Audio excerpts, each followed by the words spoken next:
Hey Maverick, it's time to install your level out. Let's go. Step 1, you're going to want to level your RV the way that you normally level. Next, you'll want to double check everything with a bubble level, front to back and side to side. Next, find a place to mount level out. This can be either right side up or upside down. Make sure the F on your level out's housing is going to be facing towards the front of your RV. Step 5, mount the base of level out to the surface that you've selected. Next, insert 3 AAA batteries into level out's battery compartment. Next step, attach level out's housing to the mounted base. Those tabs will click when everything's secure. Now let's move on to the app. Open the level out app and find your device. Pair to it by tapping the connect button. Next, tap the gear icon to go into settings.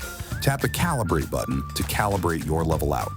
Other settings can also be changed on the screen. And finally, enjoy never having to leave your cab to level ever again. You're ready to go, partner. Find lots more RVing gear and tips at formmavericks.com. In the meantime, Maverick, stay wild, stay bold, and we'll see you next time.